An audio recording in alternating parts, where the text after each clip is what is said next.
Let's start with a short meditation. If you feel comfortable, go ahead and close your eyes. And if you'd rather not close your eyes, you can just gaze down towards the floor in front of you.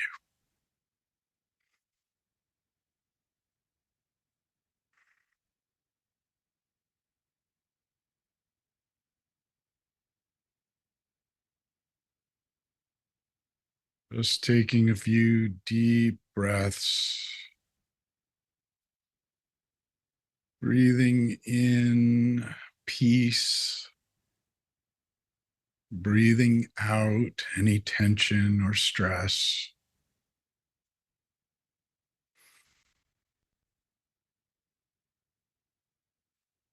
Just letting the body settle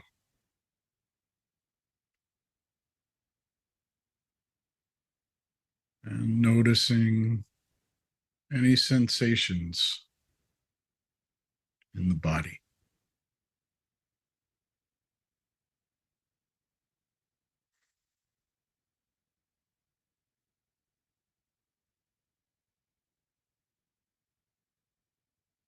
Just noticing the sensation of your bottom against the seat that you're sitting on. Your feet on the ground.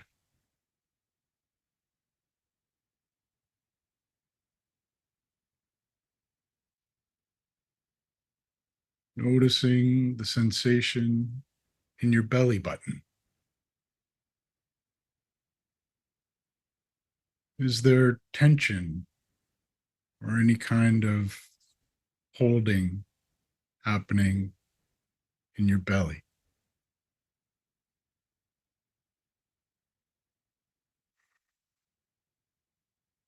Just noticing. And if you want to breathe into that, and see if you can let it go just a little. Anywhere where you feel like there might be holding, clenching, tension. Maybe your jaw, your forehead. Just releasing just a little bit.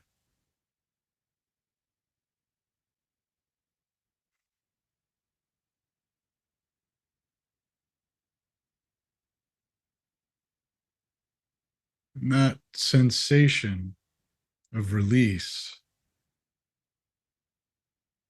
is yielding,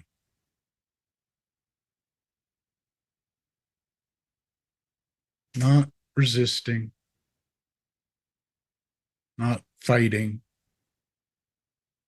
not doing, simply being in this moment, yielding to what is.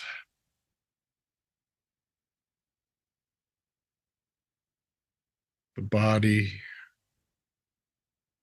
the story, the conditions, simply allowing all of it to be.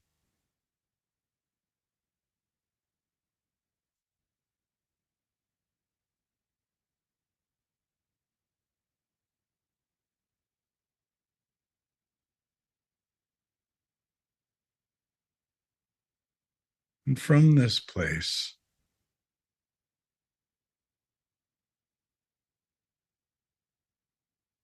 can you watch your thoughts?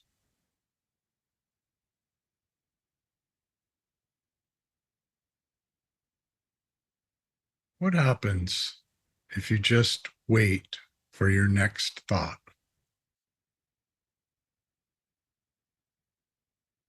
Where does it come from?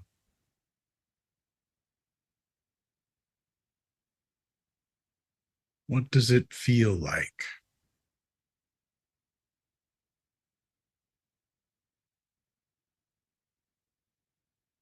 What is this phenomenon of thoughts arising? Just allowing yourself to get curious about your experience of thought.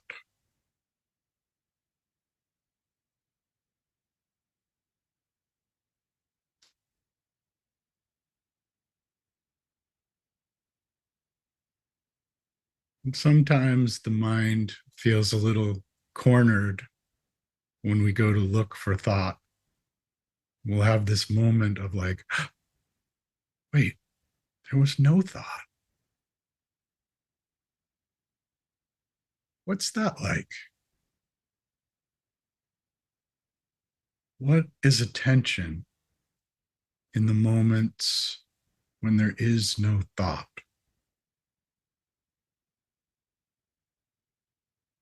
Who are you in the moment when there is no thought?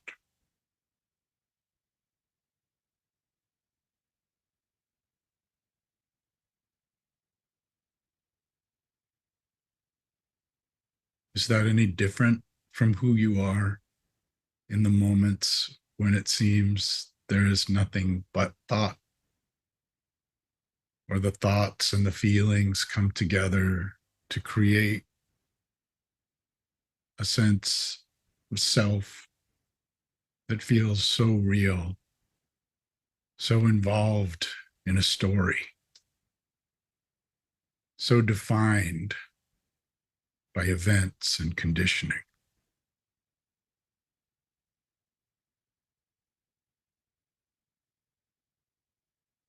But who's there when that story isn't there? Who's there in that deep sleep at night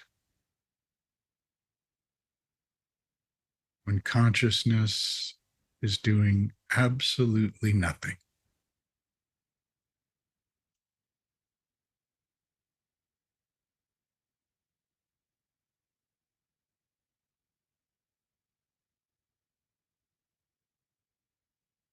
Simply being,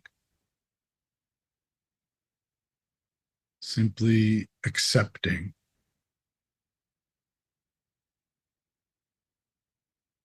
surrendered to what is. Just this moment.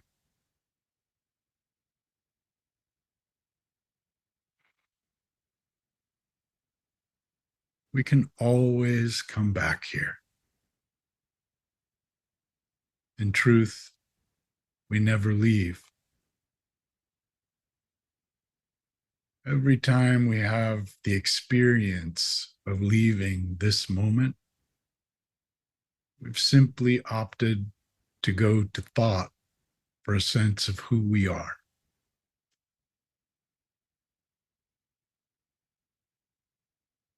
And the combination of thought, sensation, and emotion feels like us.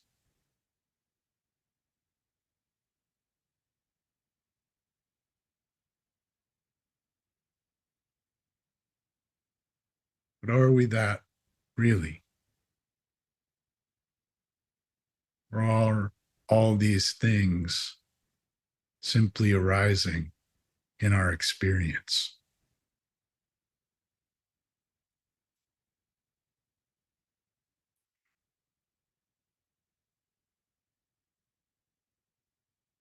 And from this place of yielding,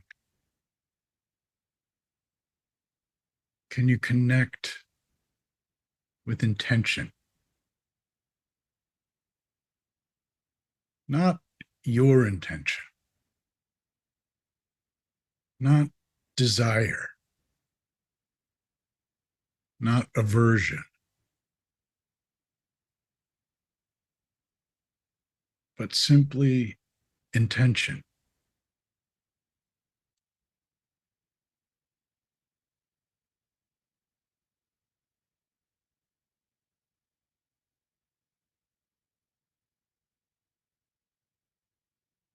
an experience of knowing that flows naturally from this quiet, yielding surrender.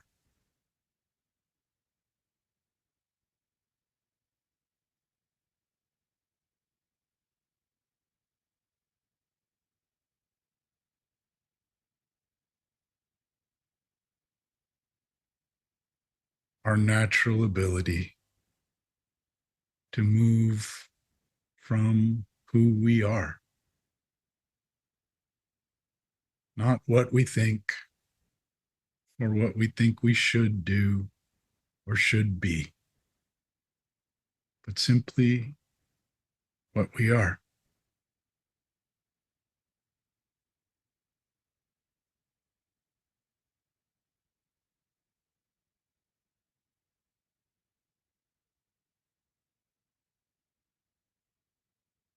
This intention, this intuition, this connection to a deep knowing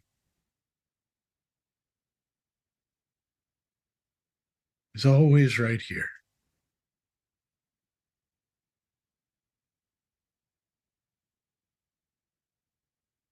It's like seeing the reflection of the moon on a still lake. We just have to allow the winds of thought to die down a little bit to see that all those ripples are just a part of that clear lake.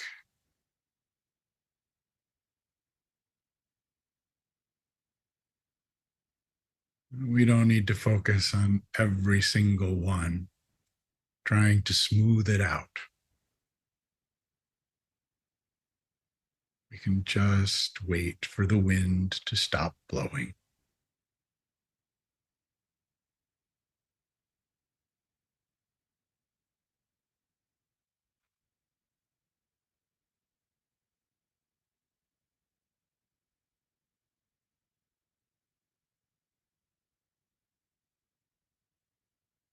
And once we've seen the moon in the reflection, even when the waves are there,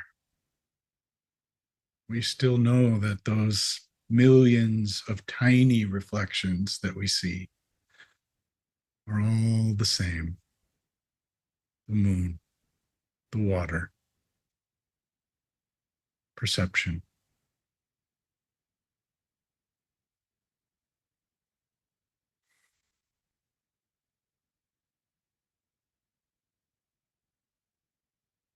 This moment, right now, always the time we can return to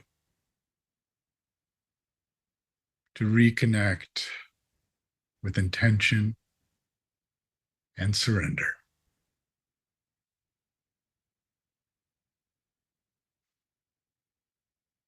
Reconnecting with experience, present moment experience.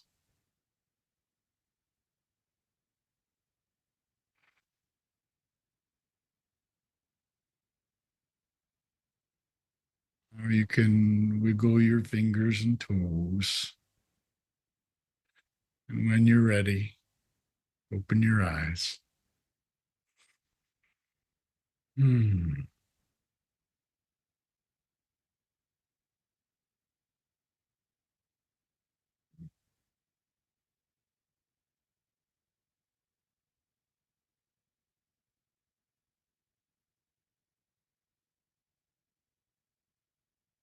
Ah.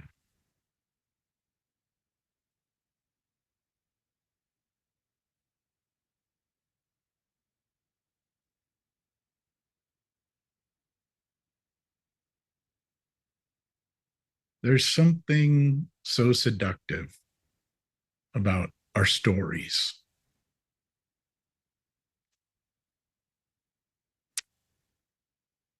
It's like we always find a way to go, yes, but. yeah, it would be great to have a little more mindfulness. But actually, if you knew what's happening to me right now, you would understand that I don't have time for that.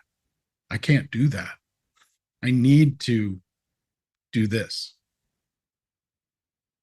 And we all have that happen. And sometimes it's not even that we don't even notice it that we're doing it. It's just that we're just lost in thought all day. Problems to fix, things to change, moving from a sense of pushing and pulling on life.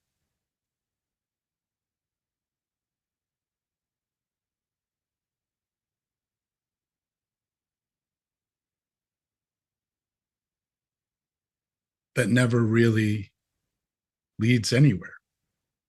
It will lead to moments of the end of pushing and pulling when one thing gets to where we somewhere close to where we wanted it or we think it should be. And we're like, oh, boy, I made that thing happen. Great. And we get this moment of the seeking ending, the seeking of changing. And so in that moment of the seeking ending, we feel some sense of relief and, like a little, but then it's right back in. As long as we're approaching life that way, it's a never ending cycle of seeking, pushing, pulling, grasping until it ends. There's not a time where all the pushing and pulling finally puts everything in place and then you just ta-da. Yet the mind works that way. The mind identified self is constantly trying to push and pull to make everything right in the outside so that happy. But when we flip that around and we come back to now, we can still function in the world and do the things that need to be done, but from a place of yielding instead of pushing. And from that place, that's where we can rely on the conditioning of everything that's happened to us in our lives. Everything we've learned exists in a knowing inside of us so that we can simply be with what is. So if the car needs an oil change, it becomes knowing that, okay, that needs to happen. It needs to be scheduled. It doesn't become a bigger part of a story of, oh, and now the car needs an oil change and I don't have a this and I don't have a that. And plus now where everything is like, we're trying to fit it into a bigger story of how we're going to fix things, where we can just move from what is here now. Um, for me, I've had a new story in my family these last couple of weeks. Somebody very close to me is going through some major health challenges. And these are the kind of stories, the life or death things that can really pull the mind into overdrive, going, okay, this is actually a time where no, you really need to push on life here. This is serious. And that's where we really get the opportunity to see these mechanisms happening at full strength in real time, to see the difference between our story telling us who we are versus seeing that our story is always arising out of this moment, like a poem or a song or a piece of art. And sometimes that poem is awful And sometimes that piece of art is loud, heavy metal music that's keeping you up all night that maybe you don't even like. And and sometimes that story of the now feels uncomfortable. But when we go deeper into that, two things. That story of the now is always changing. When we have one thing that doesn't change, it's because we're not in the now. We're in the future or in the past. And we've gone there and set up camp, and we're doing everything we can to stay there. And that's suffering. But when we actually are with the story that is always arising in the moment, and when we see it as a poem, a piece of art, a sharing of now, this moment, who we are, we're we're able to move in a completely different way through the world, even through the most challenging things, even through the most challenging times. We're able to be with them, and they become a part of the song.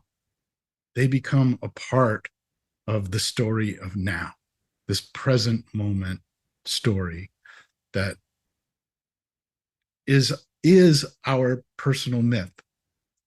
The whole kind of awakening our personal myth is going from a story that defines who we are, what we need, what we want, what we hate, what we're ashamed of, what we crave.